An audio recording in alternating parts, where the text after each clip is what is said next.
আমাৰ ২৬ৰ বিধানসভা নিৰ্বাচনৰ কাৰণে আজি আমি একেবাৰে পুংখানুপুংখভাৱে মৌলিক যিবোৰ কথা নিৰ্বাচন কি ধৰণে পৰিচালনা কৰা হ'ব, চৰকাৰে যোৱা ২০২১ চনৰ নিৰ্বাচনৰ সময়ত দিয়া প্ৰতিশ্ৰুতি কোনবোৰ আছিলে, ১৬ আৰু ১৪ত কোনবোৰ প্ৰতিশ্ৰুতি তেওঁলোকে পূৰণ কৰাত তেওঁলোক ব্যৰ্থ হ'ল, সেই গোটেই কথা বতৰাবোৰ আমি মানুহৰ মাজলৈ লৈ যাব লাগিব। আমাৰো নিজা এটা ভিজন লাগিব, আমি কি কৰিম, আমি বিৰোধীৰ ঐক্যবদ্ধ শক্তিটোক কেনেকৈ আমি আগবঢ়াই লৈ যাম, যিবোৰৰ বিষয়ে লৈ বিভিন্ন আলোচনা বিলোচনা পৰ্যালোচনা চলি আছে। আমাৰ যাত্ৰা মুভমেণ্ট, পলিটিকেল মুভমেণ্টটো কেনেকৈ ষ্টাৰ্ট হ'ব, তেওঁলোকে কোনবোৰ বিষয় নেৰেটিভ হিচাপে লৈছে, বিশেষকৈ তেওঁলোকে হিতাধিকাৰী আঁচনি, উন্নয়নৰ ভুৱা ছবি এখন, আৰু তৃতীয়তে সাম্প্ৰদায়িক মেৰুকৰণ, ইয়াক কাউণ্টাৰ কৰিবলৈ আমাৰ হাতত কোনবোৰ বিষয় আছে, আমি কেনেকুৱা ধৰণৰ ভিজন এটা অসমৰ জনগণৰ মাজলৈ লৈ যাম, সেই সম্পৰ্কত আলোচনা কৰিছোঁ। আৰু আপোনালোকক কওঁ যে আমি ছিটবোৰৰ সম্পৰ্কতো আলোচনা কৰিছোঁ, আমাৰ ষ্ট্ৰেংথ ক'ত আছে, সংগঠন কিমান আছে। আজি আপডেট যোৱাবাৰো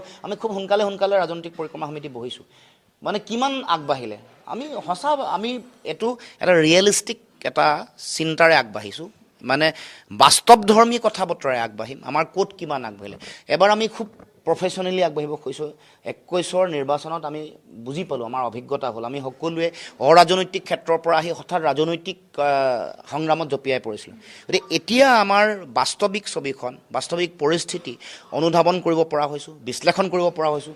সেইকাৰণে সাংগঠনিক কথা বতৰা সেই সমষ্টিবোৰত আমাৰ কি ষ্ট্ৰং এৰিয়া আছে, আমাৰ কেণ্ডিডেটগৰাকীৰ কিবা লেকুনা আছে নেকি, ক'ৰবাত দুৰ্বলতা আছে নেকি, তাক তেওঁক কেনেকৈ গ্ৰুম কৰিম বা তেওঁক কেনেকৈ লৈ যাম, মাইক্ৰ' মেনেজমেণ্টবোৰ কেনেকুৱা হ'ব, জনগোষ্ঠীগত গাঁথনিবোৰো ব্যাপক আলোচনা হৈছে।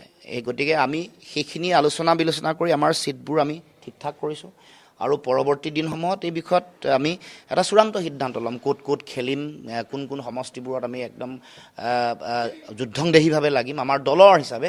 আৰু বিৰোধী ঐক্যবদ্ধ কথাটোতো বাৰে বাৰে কৈ আছোঁ, হ'বই লাগিব। নতুন মানুহ আহিব খুজিছে বহুত, তেওঁলোকক কেনেকৈ একমোডেট কৰিম, এইবোৰ কথাও আহিছে। কাৰণ এটা পৰিৱেশ আহিছে, যিহেতু বহুত মানুহে জাতীয়তাবাদৰ ভেটি শক্তিশালী কৰিবৰ কাৰণে, সুদৃঢ় কৰিবৰ কাৰণে আহিব খুজিছে।